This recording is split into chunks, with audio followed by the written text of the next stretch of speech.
Sometimes you've got to drop the gloves and show your enemy who's boss. This video is all about the art of battle. We'll be talking about battle management, unit stats and types, and how to come out victorious. When you come across an animal or an enemy army, you can ignore them, or, start a fight. Before diving in though, you can preview the balance of power between your army and the opponent's. Just select your army and hover over the defending units. Hover over slightly longer to preview the battle area and deployment zones, which we'll talk about right away. Let's attack these guys here. To do so, have your units selected and navigate to this button here. Select that, and then the army you'd like to attack. You can also select the army you'd like to attack while your units are selected directly on the map. First, you have the confirmation phase. Here you can either confirm the battle, instantly resolve the battle, or retreat. If you choose to retreat, your army will use up all of its movement points to get as far away from the battle as possible. Armies that have retreated on their previous turn will only regenerate a fraction of their movement points at the beginning of the following turn. They can't perform hostile actions like attacking, reinforcing, bombarding, and ransacking until the end of their next turn. Plus, they cannot retreat a second time in a row. Sometimes retreating is the best option, but not today. Let's sort this one out manually. Next up, we've got the deployment phase. The colored tiles within the battlefield represent the deployment zones of both armies within the larger battle area. Deployment is key for maximizing the potential of your troops. As you play the game, you'll learn where different units should be positioned to make the most of what they can do. We won't spoil that for you here though. What we can tell you is that you should always consider attack range, terrain type, and elevation. Some troops specialize from further away, and some need to be up close and personal to perform a meaningful attack. Different tiles sit at different elevations, and because battles take place on the same map that you play on, those elevation levels are present and make a huge difference in battle. You are always at an advantage when attacking from the high ground, and you're always in for a heavy hit when on the low ground. Terrain types like rivers and forests also have an effect on your attacks and how much damage you take when you're on them. Hover over different tiles to see more info on what those effects are. After the deployment phase, the battle starts. In Humankind, battles span multiple turns depending on how large the battle is. The more units involved, the more turns it will take. Within each turn, there are 3 battle rounds where you and your opponent will alternate giving orders. Once the 3 battle rounds are done, you'll have to wait until the next turn to continue. The number of remaining turns and rounds can be found in the top panel here. There are 2 ways to win battles. Eliminate all of the enemy units or, as I mentioned previously, be in control of the opposing team's flag at the end of any turn. To control the flag, you must have a unit standing on the flag tile, which looks like this. Moving your units and attacking other units works just like it does out of battle. Just select your units, then select the tile you'd like to go to or attack. Before we end the video, there are a couple unit stats that you'll want to take note of both in and out of battle. Unit health is a simple one. Every unit starts with 100, and when they get down to 0, they're gone. Health is recovered over time when inside friendly territory, but you can also speed up the process by spending some money here. Movement points dictate how far your units can travel. Combat strength is a measure of how strong your units are. Attack range defines how far the unit can attack from. Vision defines how far the unit can see. Veterancy is the overall level of your units. Units gain experience when they fight other units, and once they've earned enough, they'll jump up a veterancy level. This will increase their combat strength. Upkeep defines how much money is required per turn to maintain your units. Finally, unit type defines where your units specialize. The most common land unit types are scouts, melee, cavalry, and archers.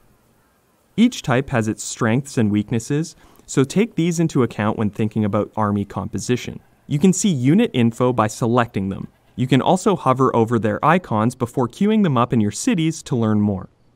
There's still a lot more to cover when it comes to battles, so we'll go into even more detail in the second part of this one.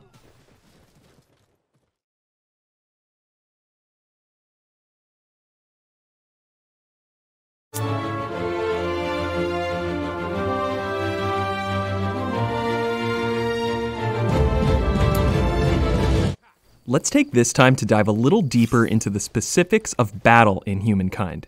In this video, we'll talk about reinforcements, aerial warfare, and nukes. When you initiate a battle with your opponent, it usually starts as one group of units against another. However, in Humankind, battles can expand to include more than just the attacking and defending armies. Reinforcements are additional armies that can join a battle after it has started.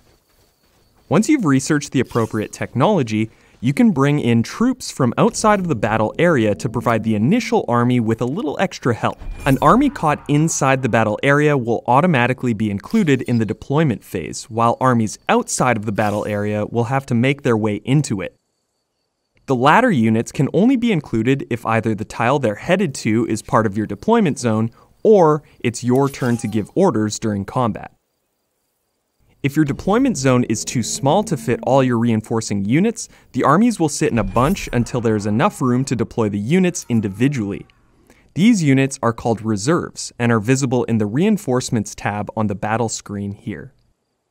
From here, you can drag and drop your reserves to determine the order you'd like them to arrive. Spawn points for reserves look like this. If this tile is unoccupied, you can deploy your reserves from here on your turn. If an attacking or defending unit is standing on the tile, you will not be able to deploy your reserves, so make sure it's cleared out. Near the end of Humankind's industrial era, you'll likely gain access to aircraft.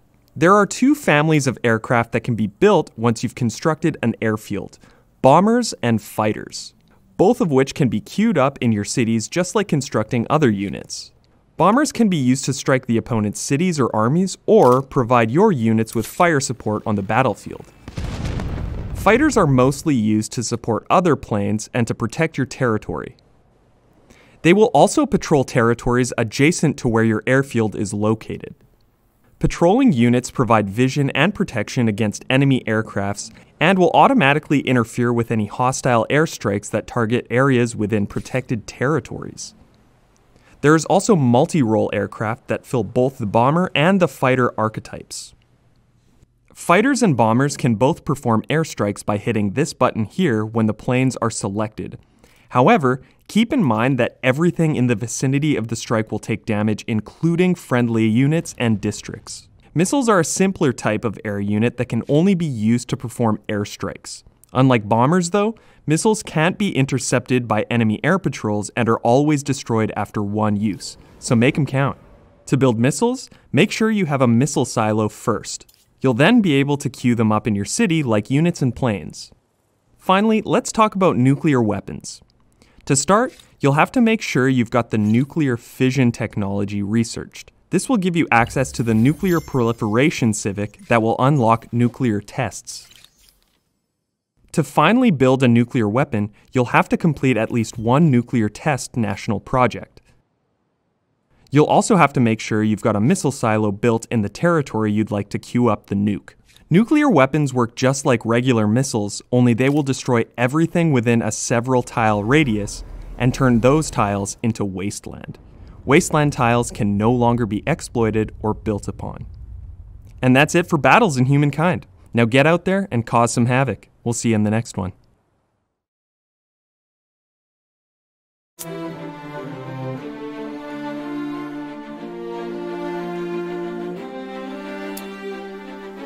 Does your enemy have something you want? A nice looking territory? A luxury resource? A big sack of money? Well, have we got the video for you. In this one, we'll cover ransacking, sieging, and militia. Basically everything you'll need to take what's rightfully, in quotations of course, yours. To ransack in Humankind is to loot and pillage a section of an opponent's territory, typically recovering money and leaving it in ruins or destroying it altogether. Armies can ransack tiles if they contain buildings. Any army can ransack a tile, but your ability to do so may depend on your diplomatic relationship with the empire that owns it. To start ransacking, select your army and select this button on the right side of your screen. Then, select the tile you'd like to ransack. Ransacking will take a set number of turns, determined by your army's combat strength and the fortification value of the targeted tile. The number of turns will be indicated in the counter above the ransack tile. Once those turns have passed, you'll be awarded with resources, usually money, and the construction will be destroyed. Now let's talk about sieging. Cities have fortifications, which prevent enemy units from just entering your city and ransacking the place. It must be besieged, assaulted, and then occupied. To initiate a siege, select an army and attack any of the opposing city's walled districts. But instead of going straight into the deployment phase after confirming the action, you'll be brought to the siege phase before actually deploying your units. This phase can last multiple turns. While a city is under siege, it produces fewer resources and is hermetically sealed. Nothing gets in or out except reinforcements. During the siege phase, the attacking side will slowly construct siege weapons if they have them researched. Siege weapons will help the attacking side breach fortifications around the defending side's districts. All district tiles that are connected to a city's main plaza, plus certain special districts, are fortified. Each fortified district has its own remaining hit points. The better the city's fortifications are, the less damage it will take from a siege weapon. Once a fortified tile loses all of its hit points, it is breached. Breached tiles serve as a gateway through the city's walls. You can see how many turns it will take you to construct your next siege weapon by going into the siege menu. As you can see here, you'll have a set number of slots for each siege weapon. If your siege lasts long enough, you will fill out each of these slots, but you will not be able to construct more than the number of slots that you have. If you get that far, you should probably launch the assault as soon as possible. Now let's check in on the defending side of the siege phase. Militia units will immediately take up arms to defend their homes when their city is under siege. However, in contrast to how siege weapons are created, the longer the attacker prepares to assault, militia units will gradually abandon their posts as the siege takes a toll on the Empire's war support. A militia unit will be lost every couple of turns depending on how stable the city is. The lower the stability, the quicker you'll lose militia units. Militia units will immediately return if the siege is broken. As the attacking side, you can launch your assault whenever you'd like, but the defending side can also launch a sortie at any time. Either way, if an assault or sortie is initiated, you'll be taken to the deployment phase. This works just like it does in any old battle. Place your units where you think you'll be able to get the most out of them. The defending side will be able to deploy as many militia units as they had when the assault or sortie was initiated, and likewise, the attacking team will gain access to the siege weapons they created. There are many different outcomes and victory conditions of a siege. The attacking side can abandon the siege altogether before the assault even starts. The defending side can also surrender at any time, handing the keys to the city over to the opponent. Neither of these is the sexiest option, but both are occasionally necessary. The siege is also concluded whenever either side's units have been wiped out or the attacking side captures the defending side's flag. If the attacking side wins, they, again, take the city. If the defending side wins, they keep it. For now. Hopefully this helps you understand how ransacking and sieging works in Humankind. Now get out there, take over some cities, and cause some absolute mayhem.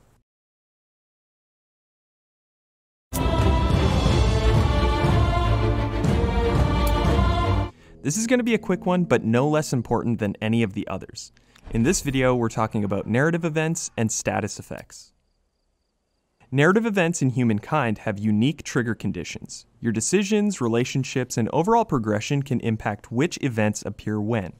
These events allow you to shape your empire and forge its story. They usually require you to make a decision and will often pose a variety of different options that will impact your empire in different ways depending on how you choose to handle them. Some narrative events can also trigger other narrative events. They could appear as direct consequences that come up right after you've made your decision, or consequences down the line, where a choice made in a previous era circles back centuries later. Hover over the different options you're presented with to see their potential effects on your empire. The choices you make can either have permanent or temporary effects. The more permanent effects can include gaining money, resources, extra units, or being forced into particular civics choices. Your decisions will also have an effect on your ideologies, which is a topic we discuss in the Keep It Civil video. The temporary effects usually involve a status being added to a city or a unit. Status effects alter the attributes of whatever they're attached to, but they only apply for a certain number of turns. After that, the city or unit's attributes go back to normal, assuming they don't have any other status effects applied to them. Some statuses inflict a penalty onto the city or unit, while others can bring benefits. For example, the Defiance status will cause the stability of your city to decrease for a certain number of turns, while the Bountiful status will apply a bonus to food production. You can find more information about the status effects applied to your cities or units by selecting them. In the city or unit menus, navigate to the icons that look like this and hover over them to see their effects and how many turns they'll last. Status effects can be applied in many different ways, not just through narrative choices. Curiosities, civics choices, technologies, battles, sieges. Keep an eye out for them and take note. Again, this was a short one, but both narrative events and status effects are some of the main pillars of humankind. Now that you know how they work, go write your own story and leave your mark on history.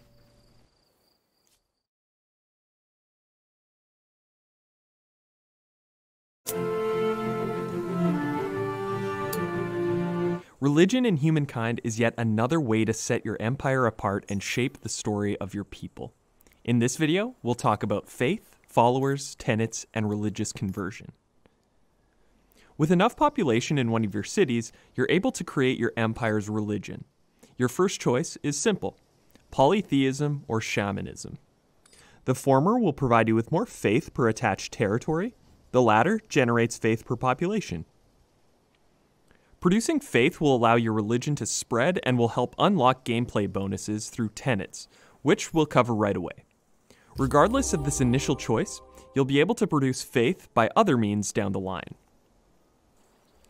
Holy sites are a major source of faith throughout humankind. They're shared projects like cultural wonders, meaning they can be queued up in multiple cities to cut down on their production time. You can also gain more faith by building faith-focused emblematic districts, constructing certain cultural wonders, and more. Just keep an eye out for anything that improves the faith icon here. To find more information about your state religion, select this button here in the bottom left corner of the screen next to the Society button. Here you'll be able to see information about your state religion and change the name of it. Now, just because you're the creator of a religion does not necessarily mean you're its leader. The religious leader is always the empire that controls the majority of this state religion's holy sites. What does it mean to be the religious leader? The leader is able to choose the tenets of the state religion. Tenets represent the principles and commandments of a religion. Each tenet has a specific gameplay effect that reflects its inspiration. To choose or see your state religion's tenets, select the Tenets button here. These are your potential tenets. Hover over them to see the effect on your empire if you choose to select them. On the right-hand side of your screen, you can see that tenets are organized into tiers. You're able to choose a new tenet in the following tier once your state religion has hit a certain threshold of followers. This bar here shows you how many followers are required to open up the next tier. Followers are the inhabitants of a city that follow a specific religion. Since multiple territories can be attached to a city, and since each territory can follow its own religion, cities can house followers of multiple different religions at a time. You gain more followers by growing your population and faith and spreading your religion. Finally, I mentioned earlier that you are not necessarily the leader of the religion you created. In fact, your people don't have to follow your religion at all. In humankind, your people are able to convert to a religion that another player has created. If another religion's impact on a territory remains significantly higher than another for a certain number of turns, the territory will convert to that religion. The game will inform you when the conversion is started, so you will have time to respond by either increasing your faith production or by sending in the troops. You can select any territory to view more details about the different religious influences, faith production, and followers. Just a heads up though, religious conversion isn't always a bad thing. If your empire is converted to another state religion, you will take on the tenets of the new one. You'll gain all the bonuses that come with it. You just won't have control of the tenet choices if you are not the religion's leader. If your empire isn't focused on faith and religion, converting to another player's state religion could be in your best interest. And that's all on the topic of religion. Now get out there and find yourself some followers. Enjoy.